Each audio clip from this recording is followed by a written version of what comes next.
Hello, ito po si Harry ng Kabataan Reformers Project at ito po ang ating second episode sa ating video Bible study series ng John chapter 1 verses 1 to 18. Sa ating pong last episode, na identify po natin kung sino po yung main person na pinag-uusapan sa ating text, which is the Logos or the Word of God. He is also identified as Son of God, anak ng Diyos. And ang kanyang pangalan na in-unveil sa ating text ay Jesus Christ. Na-conclude din po natin na si Jesucristo ay full of grace and truth. He is coexistent with God and He is God. Sa atin pong pag-aaral, hindi po tayo gumamit ng cross-references, bagkus hinayaan po natin yung text na i-interpret yung kanyang sarili. At interpretatively, ginamit po natin yung method na triggering connections between verses para ma-identify po kung sino siya. Pero this time, I will introduce another type of study which is called cross-references.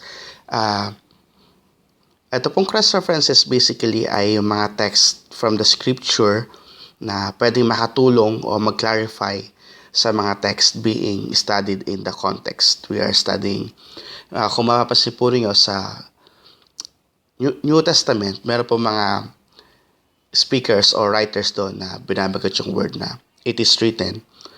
They are basically doing a cross-references of the Old Scripture in the Old Testament. At kung tayo ay nagtuturo ng Biblia o salita ng Diyos, dapat ganoon din tayo. So, ito po ay isang method na makakatulong sa atin sa ating pag-aaral, especially kung mayroong mga unclear verses sa ating text na pag-aaralan. Possible po itong paggamit ng cross-references because we believe na ang salita ng Diyos ay kompleto, ito po ay sufficient, ito po ay united, at ito po ay interrelated. Ito rin po yung paraan para may allow natin yung salita ng Diyos to interpret its own. So, let's get started.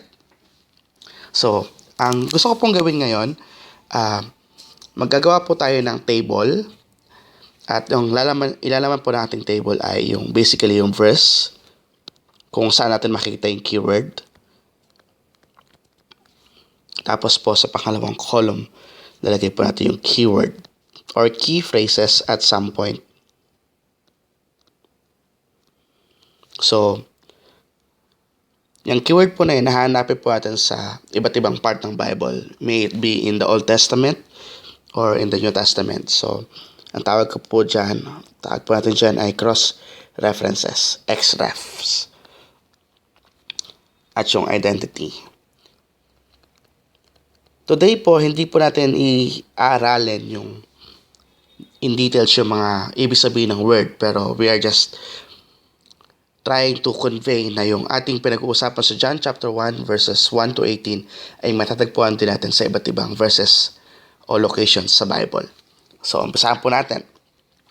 Sabi po niya sa John chapter 1 verses 1, in the beginning was the Word. So, ang keyword po dyan yung Word. Sa episode 1, identify natin siya as Logos. The question is, matatagpuan po ba natin ang Logos sa ibang part ng Bible? Yes. At matatagpuan po natin siya sa Revelations chapter 19 verse 13.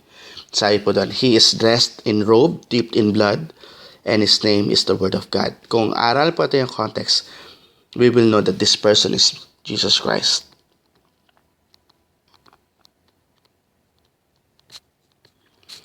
Okay. In the same verse, makita po natin yung word na was God. So, yung was God na yan, makita po natin yan sa isang cross-references sa Philippians chapter 2. Sabi po nyo doon sa Philippians 2 verse 5 to 6. Our attitude should be like Christ, who is in very nature God, didn't consider equality with God.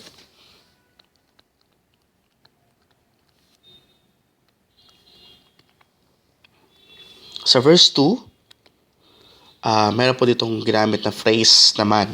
Sabi niya, with God in the beginning. Meaning, yung word o yung logos o Jesus Christ ay kasama na ng Diyos Ama noong pangpasimula. At sa John 17 verse 5, si Jesus Christ mismo nagsasabi, glorify me in the presence with the glory I had with you, talking to the Father before the world began. So this is Jesus Christ. To add to this point, gusto ko rin i-quote yung John 8 verse 58. Ito po yung pagkakataon na kino-confront si Jesus Christ ng mga Jews at sinabi niya, before Abraham was born, I am. Pinapakita rito na Jesus even pre-existed Abraham. Ngayon, sa verse 3, meron pong mahabang text, phrase, pero very interesting. Sabi niya dito, all things were made through Him. Lahat daw ng bagay ay nalikha sa pamamagitan ni Kristo, ni Jesus Christ. So, nakahanap po tayo ng cross-references at matatagpuan natin to sa Colossians 1 verse 16. Ang sinasabi niya John, for in Him all things were created, things seen and things unseen. So, dito sa text na to, sa verse 15, angat lang tayo sa, He is identified as the Son of God. Remember sa ating episode 1, Jesus Christ is also identified as the Son of God. Punta po tayo sa verse 4. Sa verse 4 po, meron po ditong ginagamit na word na sabi doon, in Him was life. So, ito pong tao to is also identified as the life. Sabi po niya sa John 14 verse 16, sinasabi ni Jesus Christ, I am the way, I am the truth, and I am the life. So this is also identified. The life is also identified as Jesus. Meron pa po isang verse. Unfortunately, hindi ko po naisulat dito hindi ko po malala yung exact verse. Sabi po niya doon, I am the life and the resurrection. And the one saying it was Jesus Christ. Sa verse 4, tuloy po natin, in Him was life, and that life was light. So, dito nagpapakilala naman yung main person being talked about as not just life, He is also the light. So, John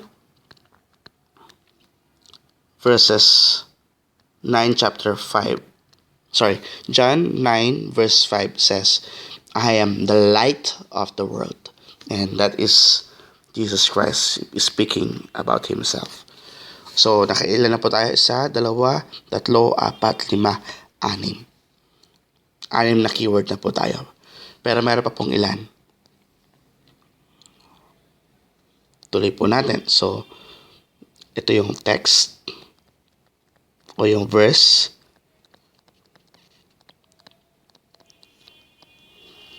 Keyword.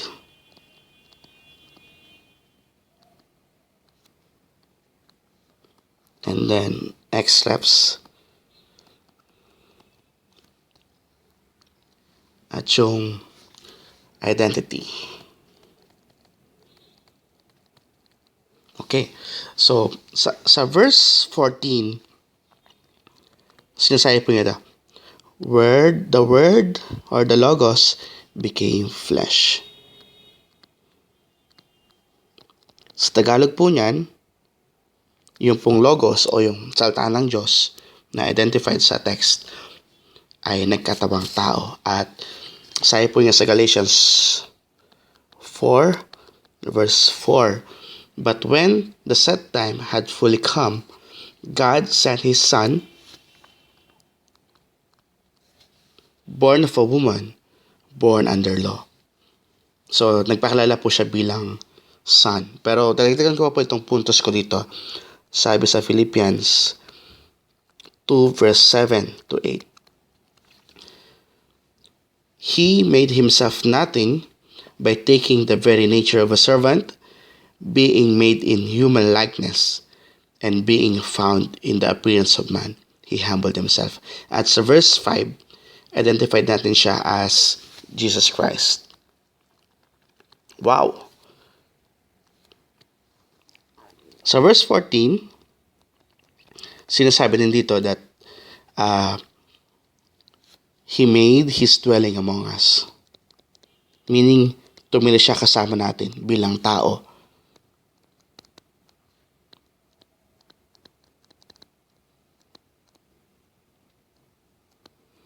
Sabi sa Matthew chapter 1 verses 23, the virgin will be with a child and will give birth to a son, and they will call him Emmanuel, which means God is with us. And sa preceding verses, ma-identify natin itong batang ito as Jesus Christ. At sa verse 18, this is a very good verse. Sabi niya, dito nagpakilala ulit si Jesus Christ sa pamamagitan ng pangalan na Son of God. At kanina, isa sa aking mga cross references ang nagsasabi na itong taong ito ay si Jesus Christ. Pero gamit pa tayo ng ibang verse. Sabi sa John 3 verse 16. Kabisadong kabisadan. For God so loved the world that He gave His one and only Son. And nakakatuwa, ang nagsasalita nito mismo ay si Jesus Christ. So we identify Him as Jesus Christ. Now mga kapatid, here's what I want to say. Pag mag-aaral tayo ng salita ng Diyos, kailangan yung ating natututunan ay hindi sinasabi ng isang text lamang. Pero dapat ito ay suportado ng buong Bible. Amen po ba? So, ito ang gusto ko pong ipaabot. Lahat ng ating napag-aralang keyword ay nagtumutukoy kay Jesucristo, at lahat ng characteristics na ating nabanggit, lahat ng characteristics na na-describe sa ating text at sa mga cross-references, they all describe Jesus Christ. No more, no less. So, meron po akong conclusion sa ating pag-aaral. So, the Logos, who was in the beginning, through whom all things are made, who was with the Father, the life and the truth, though He was rejected by many, will give right for those who receive and believe in His name to become children of God. The God incarnate and Emmanuel, the Son of God, who is God in His very nature and essence. His name is Jesus Christ. See you in our next episode, and God bless.